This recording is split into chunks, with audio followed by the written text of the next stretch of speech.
Amado irmão, amada irmã, louvado seja nosso Jesus Cristo e que Ele para sempre seja louvado. Hoje nós somos dia 14 de outubro de 2025, é uma terça-feira. Hoje a igreja faz memória de São Calixto I. Eu lembro que em Roma tem as catacumbas de São Calixto, parece que é administrado pelos padres salesianos, e eu tive a graça de visitar ali realmente. Entrar numa catacumba e você vê como que foi difícil a vida dos primeiros cristãos e pedindo então a Deus que esteja dando força para toda a igreja pelo mundo afora. Mas hoje, dia 14 de outubro de 2025, vamos rezar pelos nossos irmãos da Guiana Francesa. É um país aqui bem da América do Sul, lá em cima da região norte do Brasil. Pedir a Deus também que esteja com eles. Lembrando que esse país ele é como se fosse um estado, uma província da França. O dinheiro deles, tudo é direcionado da França, né?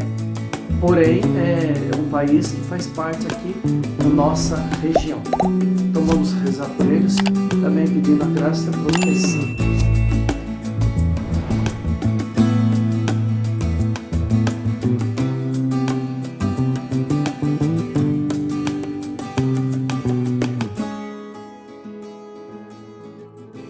E vamos nos deixar inundar pela força e a graça do Espírito Santo que vem fazer morada em nossos corações.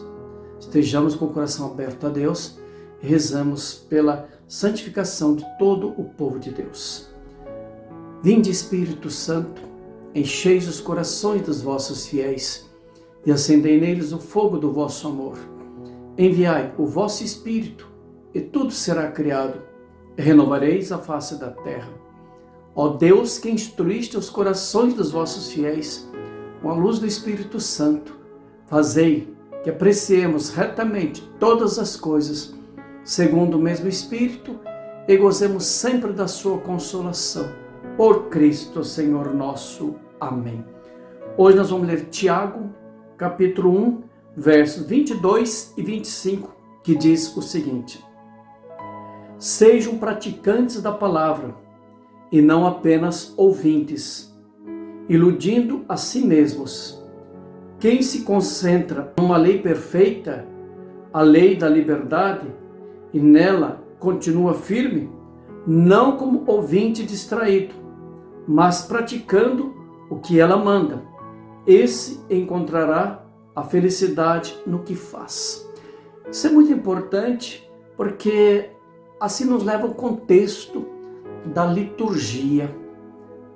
Eu já falei um tempo atrás que o correto é na celebração eucarística as pessoas não acompanharem pelo celular, não acompanharem pelos livrinhos, não acompanharem pelo folheto, que são subsídios que nos ajudam a entrar dentro da liturgia.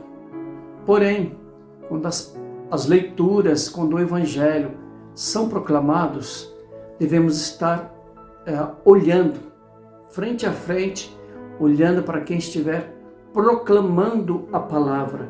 Por quê? Porque ali vai ser para nós uma conversa direta. É Deus falando conosco. E uma das coisas chatas na nossa vida é quando nós vamos conversar com alguém e este alguém não dá atenção para nós, olha para outra coisa, fica balançando a mão para outras pessoas, e não dá atenção. A gente sente-se desprezado, desvalorizado. A palavra de Deus é Ele falando conosco. Então nós devemos estar atentos naquilo que Deus vai nos dizer. Mas alguns podem dizer, padre, mas tem gente que lê muito mal. Sim, infelizmente às vezes acontece isso. Mas se você lê bem, se prontifique para ir colaborar na comunidade, como leitor, como leitora, para ajudar também na parte litúrgica. É claro que quem proclama a palavra deve proclamar claro, consciente, audível, para que a gente possa entrar no contexto. Mais importante, guardar a palavra de Deus. Vejam bem, sejam praticantes da palavra e não apenas ouvintes, iludindo a si mesmo. Então eu vou praticar, eu vou ouvir, eu vou acolher. Por isso que o correto é, entre uma leitura e o outro, e entre a homilia do padre e depois a profissão de fé, ter um breve momento de silêncio, para que a gente possa saborear aquelas palavras. Quando alguém proclama a primeira leitura, antes do salmo ser entoado, a gente tem que tirar um versículo, uma palavra que toque em nosso coração. Depois do salmo, a mesma coisa, e depois para a segunda leitura. Por isso que aquele sentido dos leitores estarem embaixo, às vezes no primeiro banco, porque um sobe, proclama, e ele desce, o outro vai subir. Então, naquele momento, há um breve espaço. O padre também, quando proclama, faz a homilia, depois que ele proclamou aquela homilia, né? Ele deve dar um momentinho assim, vai para sua cadeira, senta, não, ou fica em pé mesmo, mas dá um breve silêncio para que as pessoas possam ruminar uma palavra que saboreie plenamente o seu coração e a sua vida. Quem se concentra numa lei perfeita, a lei da liberdade, e nela continua firme, não como ouvinte distraído, mas praticando o que ela manda, esse encontrará felicidade no que faz. Então aí a palavra de Deus vai nos falar o quê? Vai nos mandar fazer o quê? E aquilo que nós devemos então guardar em nosso coração, para voltar para casa e pensando, poxa, o Senhor é meu pastor, nada me faltará. Israel, eis o que diz o Senhor.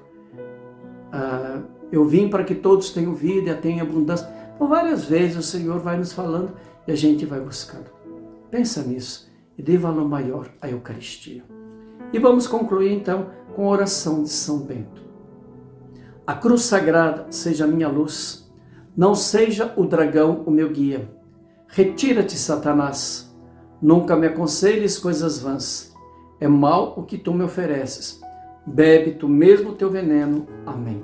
Que você seja um portal da graça e do amor de Deus. Bom encontro com Ele. Em nome do Pai, do Filho e do Espírito Santo. Amém.